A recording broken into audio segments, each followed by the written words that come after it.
நாம் இன்றைக்கி விஜயவாடாவில் இருக்கிற கனகதுர்கம்மா கோயிலுக்கு போகலாம் வாங்க. நாங்கள் செகண்டராபாத் ரயில்வே ஸ்டேஷன்லேருந்து காலைல 5 மணி ட்ரெயின் பிடிச்சி விஜயவாடா 10:30லேருந்து 11 மணிக்கெலாம் வந்து ரீச் ஆகிட்டோம். நாங்கள் விஜயவாடா வரத்துக்கு ஒரு நாள் முன்னாடியே ஹோட்டல் ரூமு புக் பண்ணிட்டோம். அதனால் நாங்கள் விஜயவாடா ரீச் ஆனதுமே ஸ்ட்ரெயிட்டாக நாங்கள் ஹோட்டல் ரூம் போயிட்டோம். நாங்கள் காரில் வரதா இருந்தால் காலைல 6 மணிக்கு கிளம்புவோம். ஹைதராபாத்லேருந்து விஜயவாடா வரதுக்கு ஒரு 12 மணி ஆகிடும். ஸ்டேஷன்லேருந்து பக்கத்துலேயே ஹோட்டல் ரூம் போட்டிருப்போம். ஹோட்டல் ரூம்லேருந்து பக்கத்தில் நம்ம கோயில் இருக்கும். அதனால் ரூமுக்கு வந்ததுமே நாங்கள் சாப்பிட்டுட்டு ஈவினிங் கோயிலுக்கு போகிறதுக்காக ரெடி ஆகிடுவோம். ஒரு 3லேருந்து 3:30 மணியில் நம்ம ஹோட்டல் ரூம்லேருந்து கிளம்பிடுவோம் கோயில் போகிறதுக்கு. இந்த ஃபோட்டோ பின்னாடியே உங்களுக்கு கோபுரம் தெரியும் பாருங்கள், மலை மேலே, அதுதான் கோவில். இந்த கோவிலுக்கு நம்ம நடந்தும் போகலாம் படிக்கட்டில். அப்படி முடியாதவங்க கீழேயே 100 ரூபாய் பே பண்ணால் லிஃப்ட் இருக்குது. லிஃப்ட்டில் நம்ம இங்கேருந்து மேலே போய் இறக்கி விட்டுருவாங்க. நாங்கள் 4-5 வாட்டி கனகதுர்கம்மா கோயிலுக்கு போயிருக்கிறதுனால நாங்கள் படிக்கட்டுலேயும் போயிருக்கோம், லிஃப்ட்லேயும் போயிருக்கோம். கோவில் மேலே வந்துட்டோம். இதான் கோவில் மேலே இருக்கிற கோபுரம். இந்த கனகதுர்கா அம்மாவை நம்ம நினச்சா பார்க்க முடியாது. அந்த அம்மாவே நம்மளை கூப்பிட்டா தான் நமக்கு அவள் தரிசனம் கிடைக்கும். இந்த அம்மன் பார்க்கறதுக்கு அழகாக சிரிச்சுக்கிட்டே மங்களகரமாக இருப்பாங்க. பார்க்கறதுக்கு கோடி கண்ணு பத்தாது.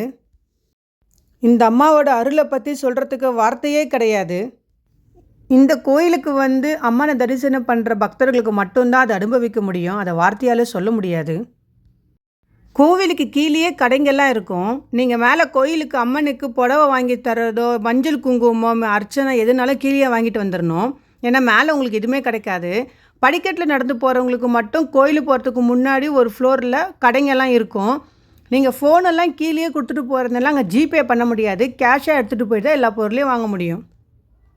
இந்த வீடியோ பார்த்துட்டு இருக்க உங்களுக்கும் இந்த கனகதுர்கா அம்மாவோட தரிசனம் வேணும்னு நினச்சிங்கன்னா நீங்கள் இருந்த இடத்துலேருந்தே மனசார கைகூப்பி அந்த அம்மனை வேண்டிக்கோங்க. அம்மா தாயே உங்கள் தரிசனம் எனக்கும் தாங்கம்மான்னு சொல்லிட்டு மனசார வேண்டிக்கோங்க. கண்டிப்பாக இந்த அம்மா உங்களுக்கும் தரிசனத்தை தருவாங்க. உங்கள் எல்லாருக்குமே இந்த கனகதுர்கா அம்மாவோட தரிசனம் கிடைக்கணுன்றத என்னோட ஆசையும் கூட. தரிசனம் முடிஞ்சு கீழே வந்தால் கீழே கிருஷ்ணா ரிவர் இருக்குது. அவ்வளோ அழகாக இருக்கும். அங்கேயும் சில பேர் குளிப்பாங்க.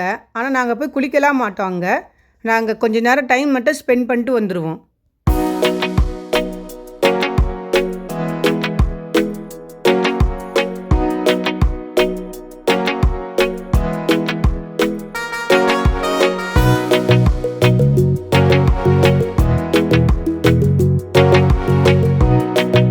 ஒரு வாட்டி நவராத்திரி அப்போ போயிருந்தோம். அதனால் சாமி கீழே ஊர்வலம் வரதை பார்க்க முடிஞ்சுது.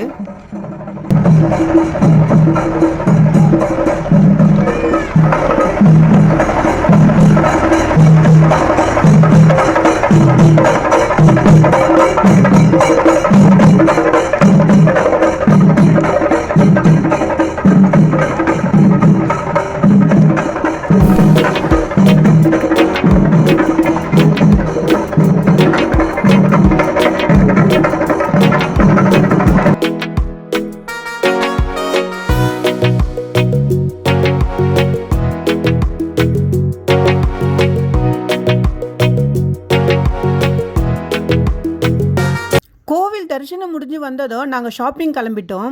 ஏன்னா விஜயவாடாவில் ஷாப்பிங் ரோடுன்னு ஒன்று இருக்குது. இங்கே உங்களுக்கு தேவையான எல்லாமே கிடைக்கும். எனக்கு ரொம்ப பிடிச்சது ட்ரெஸ்ஸு, ஃபேன்சி ட்ரெஸ்ஸு, அப்புறம் ஃபேன்சி சாரீஸ்லாம் இங்கே சூப்பராக இருக்கும். அடுத்த நாள் மத்தியானம்லாம் எங்களுக்கு train. Vijayawada to Hyderabad ticket book பண்ணியிருந்தோம். என் பொண்ணுக்கு இந்த இடத்த விட்டு வர மனசு இல்லை. அதனால் ரூமில் இருக்கிற எல்லா திங்ஸ்கிட்டையும் போயிட்டு வரேன் பாய் சென்ட் ஆஃப் சொல்லிட்டு வந்தா.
நாங்கள் மதியானம் லஞ்சு ஹோட்டலில் வரும்போதே வாங்கிட்டு வந்துட்டோம்.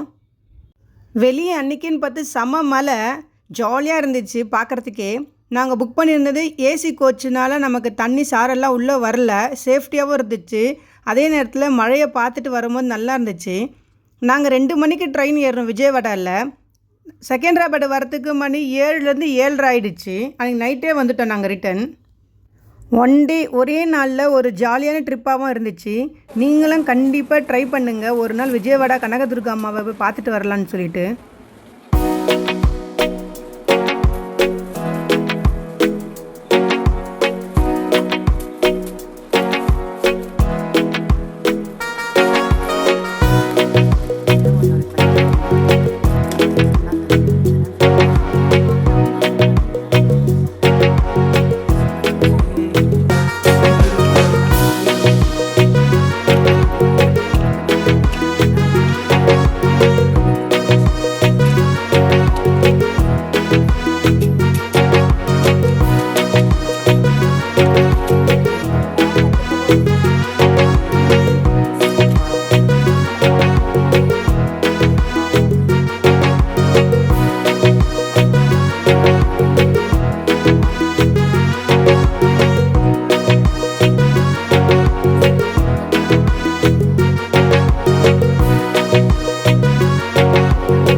இந்த வீடியோ உங்களுக்கு பிடிச்சிருந்தா லைக் பண்ணுங்கள், மறக்காமல் சப்ஸ்கிரைப் பண்ணுங்கள். தேங்க்யூ.